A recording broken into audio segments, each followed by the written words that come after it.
गांव में चंदन प्रकाश नाम के एक पंडित जी रहते थे। वो भगवान शिव के परम भक्त थे। चंदन प्रकाश रोज सुबह ब्रह्म मुहूर्त में उठकर भगवान शिव का पूजन आरती किया करते थे। जो कुछ भी दान दक्षिणा में आता, उसी से पंडित जी अपना गुजारा करते थे। पंडित जी के पास भले ही खुद के लिए इतना नहीं था, फिर भी वो स्वभाव के बहुत दयालु थे। जब भी कोई जरूरतमंद मिल जाता, वो अपनी क्षमता के अनुसार उसकी सेवा जरूर करते थे। ओम नमः शिवाय। ये लो माई, ये कुछ फल और अनाज रखो, ये तुम्हारे काम आएगा। अब तो ठीक है ना? हाँ हाँ पंडित जी, ये तो बहुत है। भगवान आपको हर खुशी दे। पंडित जी के इस दानी स्वभाव से उनकी पत्नी उनसे कभी कभी गुस्सा हो जाती थी। सुनो जी, मंदिर में दान दक्षिणा में आए सामान को तुम यूं ही औरों में बांट देते हो, और घर में कितनी तंगी है, ये भी तो सोचा करो। ओम नमः शिवाय। कोई बात नहीं सरला, हमसे ज्यादा उन गरीब अम्मा को उस सामान की जरूरत थी। और फिर भगवान शिव के होते कभी मत सोचना कि हमें जीवन में कोई परेशानी आएगी। भगवान भोलेनाथ तो सारे दुखों को हरने वाले हैं। यदि हमारे जीवन में दुख आएगा तो वो क्षण भर में हर लेंगे। एक समय ऐसा आया जब मंदिर में दान दक्षिणा कम आने लगी, जिससे पंडित जी को आर्थिक तंगी का सामना करना पड़ा। घर की मूल आवश्यकताओं की पूर्ति नहीं होने के कारण वे दुखी रहने लगे। इसी तरह दिन बीतने लगे। एक दिन महाशिवरात्रि का दिन आया। उस दिन भी पंडित जी हमेशा की तरह प्रातः काल उठे और मंदिर की ओर चल पड़े। पंडित जी ओम नमः शिवाय का जाप करते जा रहे थे। ओम नमः शिवाय, ओम नमः शिवाय, ओम नमः शिवाय, ओम नमः शिवाय। संयोग से देवी पार्वती और भगवान शिव इसी रास्ते से भ्रमण कर रहे थे। देवी पार्वती ने पंडित जी को देखा। वे भगवान शिव से बोली, प्रभु, पंडित जी आपकी कितनी पूजा और सेवा करते हैं।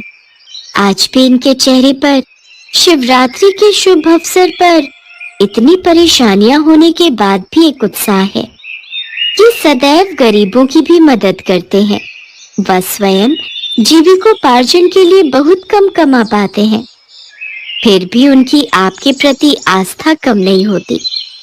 आज महाशिवरात्रि का पावन उत्सव है, आप अपने भक्त की सहायता कीजिए प्रभु। देवी पार्वती, अपने भक्तों की चिंता मुझे सदैव रहती है, और वे भक्त जो सदैव गरीब और जरूरतमंदों की सहायता के लिए तत्पर रहते हैं, ऐसे भक्तों के लिए मैं सदैव उपस्थित रहता हूँ। आप निश्चिंत रहिए। आज पंडित जी मेरे शिवलिंग पर जितने बेलपत्र भी चढ़ाएंगे, वही बेलपत्र आज रात्रि में पंडित जी को धनवान बना देंगे। यह बातचीत करके पार्वती जी और शिव जी तो चल दिए, किंतु उसी समय उस राह से एक व्यापारी गुजर रहा था। उसने शिव पार्वती का ये वार्तालाप सुन लिया। अगर चढ़ाए हुए बेलपत्र से वो पंडित धनवान हो सकता है, तो फिर मैं क्यों नहीं हो सकता? मैं आज ही उससे जाकर मंदिर में चढ़ाए हुए सारे बेलपत्र खरीद लूंगा। यही सोच वो लालची व्यापारी पंडित जी के घर पहुंच गया और बोला, पंडित जी, आपने अब तक जितने भी बेलपत्र शिव पूजन में चढ़ाए हैं, वो सब मुझे दे दीजिए। बदले में मैं आपको 100 स्वर्ण मुद्राएं दूंगा। सरला, ये सेठ जी मुझसे क्या मांग रहे हैं? ये बेलपत्र तो मैंने शिव जी की पूजा अर्चना में चढ़ाए हैं। सुनो जी, हमें धन की जरूरत है, और क्या पता इन सेठ जी को उनके बेलपत्रों की हमसे ज्यादा आवश्यकता हो, इसलिए आप दे दो। इसके पश्चात पंडित जी ने सारे बेलपत्र बोरे में भरकर व्यापारी को दे दिए। व्यापारी बोरा लेकर मंदिर पहुंचा और शिवलिंग पर चढ़ाकर देखने लगा। हे शिव, अब जल्दी से वो कृपा मुझ पर कर दो जो आप पंडित पर करने वाले थे। देखो, मैं सारे बेलपत्र ले आया हूँ। हो सकता है भगवान शिव थोड़ी देर में मुझ पर कृपा करें। यहीं बैठकर प्रतीक्षा करता हूँ। प्रतीक्षा करते करते सेठ जी को आधी रात हो गई। सेठ जी चमत्कार देखने के लिए बहुत उतावले हो रहे थे। आखिर तीसरा पहर गुजरने के बाद सेठ जी के सब्र का बांध टूट ही गया और क्रोध में आकर सेठ जी शिवलिंग को झकझोरने लगे। सेठ के हाथ शिवलिंग से ही चिपके रह गए। सेठ ने बहुत प्रयास किया किंतु उसके हाथ हिले तक नहीं। थक हार कर वो शिव जी से क्षमा याचना करने लगा। हे शिव शंकर, ये क्या हो गया? मेरे हाथ इस शिवलिंग से हट क्यों नहीं रहे हैं?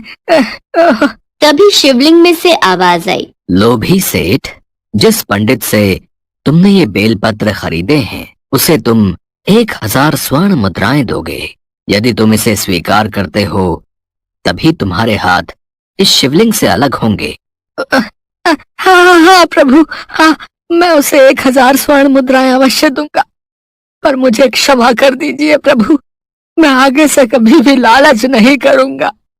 सदैव निष्काम निस्वार्थ भावना से दूसरों की मदद करूंगा।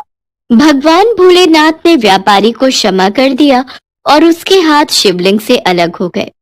उसके पश्चात उस व्यापारी ने पंडित जी को भेंट स्वरूप 1000 स्वर्ण मुद्राएं दी। शिव जी का कथन सत्य हुआ। पंडित जी के जीवन के सारे दुख दूर हो गए। सच है, जो भी प्राणी सच्चे हृदय से भगवान शिव को याद करता है, शिवरात्रि का व्रत रखता है, भगवान शिव उसके जीवन के सारे दुख हर लेते हैं और सदैव उनकी कृपा बनी रहती है। माधव एक गरीब दिहाड़ी मजदूर था। वो दिहाड़ी का काम पकड़ता और शाम को जो 100-200 रुपए कमाता वो घर खर्च में लग जाते। माधव का बेटा गोपी बहुत ही समझदार था। वो अपने माता पिता का बहुत आदर करता था।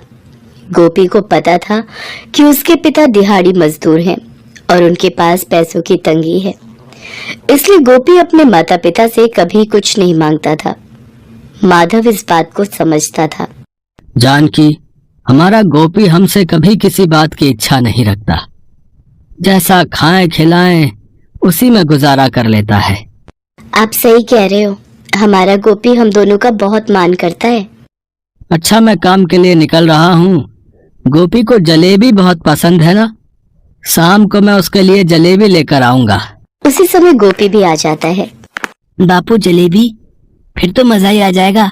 माँ, तुम और मैं तीनों मिलकर जलेबी खाएंगे। मेरा बच्चा छोटी सी खुशी से भी कितना खुश हो जाता है। माधव काम पर चला जाता है। उस दिन माधव को एक दुकान की छत बनाने में ईंटें ढोने का काम मिलता है। माधव सीढ़ियों से दुकान की ऊपरी मंजिल पर ईंटें ले जा रहा था। और भी मजदूर उसके साथ काम कर रहे थे। माधव को पता नहीं चला और उसका पैर फिसल गया और सीढ़ियों से गिरता चला गया। अचानक हुई इस दुर्घटना ने माधव के पूरे परिवार को हिलाकर रख दिया। माधव की आंखों की रोशनी चली गई। माधव की यह हालत देखकर जानकी और गोपी दोनों रो पड़ते हैं। माँ, बापू की यह हालत मुझसे और नहीं देखी जाती। बापू, आपकी आंखों की रोशनी क्यों छिन गई? इतना कहते हुए गोपी रोता हुआ घर से थोड़ी दूर निकल आया। उसने देखा कुछ लोग जय बम भोले का गुणगान करते गुजर रहे थे। गोपी ने उनमें से गुजरते एक व्यक्ति से पूछा, भैया, आप सब लोग कौन हैं और भगवान भोले बाबा का नाम लेकर कहाँ जा रहे हैं? हम सब कावड़िए हैं और कावड़ लेकर हरिद्वार जा रहे हैं। फिर वहां से कावड़ में जल भर कर लाएंगे, शिवलिंग पर चढ़ाएंगे। जय भोलेनाथ। कावड़ का क्या महत्व है भैया? कावड़ भगवान शिव को अति प्रिय है भैया। जो कोई भी भक्त सच्ची श्रद्धा से कावड़ यात्रा करता है ना, भगवान शंकर उसकी सारी इच्छाएं पूरी करके सारे दुख दूर कर देते हैं। हाँ, मैंने कावड़ के बारे में सुना है। श्रवण कुमार भी अपने माता पिता को कावड़ में ही तीर्थ यात्रा पर ले गए थे। बिल्कुल सही कहा। श्रवण कुमार एक महान पुत्र थे। जय भोलेनाथ। कहते कहते व्यक्ति आगे बढ़ गया, पर गोपी के मन में एक उत्सुकता जागी थी। मैं अगर बापू को कावड़ में बिठाकर कावड़ यात्रा करूं, तो भगवान शंकर उनकी आंखों की रोशनी वापस कर देंगे। हाँ, मैं बापू को हरिद्वार ले जाऊंगा। गोपी के आत्मविश्वास से भरी बातें कैलाश पर्वत पर विराजमान भोलेनाथ और माता पार्वती सुन रहे थे। प्रभु, आपका नाम लेकर ये भोला बालक एक कठिन यात्रा पर निकलने वाला है। इसकी सहायता कीजिए प्रभु। देवी पार्वती, आप निश्चिंत रहो। मैं अपने भक्त पर कोई आंच नहीं आने दूंगा। पर सर्वप्रथम मुझे गोपी की परीक्षा लेनी होगी। उधर गोपी घर पहुंचा और 2 बड़े टोकरों से कावड़ तैयार करने लगा। माँ, ये देखो, मैंने कावड़ बना ली। अब एक में बापू बैठेंगे और एक में हम जरूरी सामान रख लेंगे। गोपी मेरे बच्चे, तू इतनी दूर तक पैदल यात्रा करके मुझे कैसे संभाल पाएगा? ये हट छोड़ दे मेरे बच्चे। मुझे वैसे भी आंखों से दिखाई नहीं देगा, तो मुझे कहाँ कहाँ लेकर चलेगा? और तुम दोनों के जाने के बाद पीछे से मैं भी चिंता में रहूंगी। मेरा ध्यान तुम्हारी तरफ ही रहेगा। माँ बापू, आप चिंता मत करो, मैं सब संभाल लूंगा। और फिर भगवान भोलेनाथ मेरे साथ हैं। गोपी अभी बात कर ही रहा था कि एक बूढ़ा व्यक्ति लड़खड़ाता हुआ उसके पास आया। बेटा, मैंने तुम्हारी सारी बातें सुनी हैं। अगर तुम अपने पिता को कावड़ पर हरिद्वार ले जा रहे हो, तो क्या तुम एक टोकरी में मुझे भी बिठा सकते हो? मेरी बड़ी इच्छा है कि मैं अपने अंतिम दिनों में गंगा मैया के दर्शन करूं। हाँ बाबा, क्यों नहीं। वैसे भी एक टोकरी में सिर्फ सामान है, आप वहां आराम से बैठ सकते हो। मैं बापू और आपको हरिद्वार ले जाऊंगा। गोपी ने जब ऐसा कहा तो माधव और जानकी दोनों और परेशान हो गए। दोनों के मन में यही बात चल रही थी कि गोपी 2 व्यक्तियों का भार कैसे संभालेगा। गोपी ने एक टोकरे में अपने पिता को बिठाया और दूसरे टोकरे में उन बूढ़े व्यक्ति को। गोपी को देखकर वो बूढ़ा व्यक्ति मुस्कुराने लगा। वास्तव में वो कोई और नहीं, भगवान शंकर ही थे जो गोपी की परीक्षा ले रहे थे। गोपी ने जैसे ही कावड़ को कंधे पर रखा, कावड़ फूलों की भांति हल्की हो गई। कावड़ का भार ना के बराबर हो गया। माँ देखो, कावड़ तो बिल्कुल भी भारी नहीं है। मैं आराम से पहुंच जाऊंगा और जल्दी ही लौटूंगा। जब भगवान भोलेनाथ कावड़ में बैठे तो उनके चमत्कार से कावड़ का भार हल्का हो गया। गोपी आराम से पूरे रास्ते मस्ती में मगन जय बम भोले का जाप करता हुआ अपने पिता और उन बूढ़े व्यक्ति से बातें करता हुआ चलता रहा।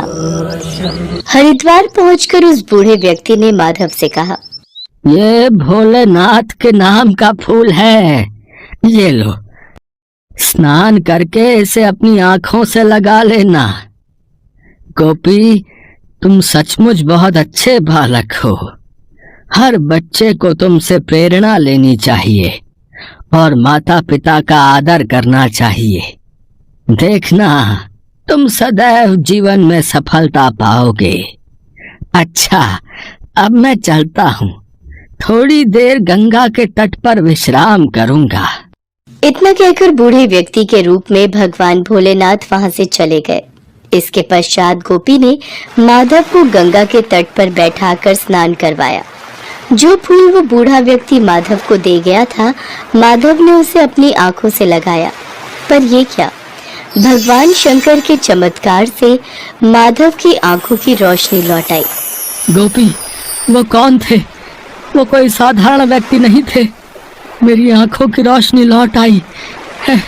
मैंने इस फूल को आंखों से लगाया और मैं देख सकता हूँ, ये फूल मुझे उन सज्जन व्यक्ति ने दिया था। बापू, आप देख सकते हो, वो बूढ़े बाबा सचमुच भगवान शंकर थे। वो मेरी कावड़ पर बैठे थे। हे भोलेनाथ, ये आपने कैसी लीला रची। बापू, जैसे ही वो मेरी कावड़ में बैठे, कावड़ का भार कम हो गया।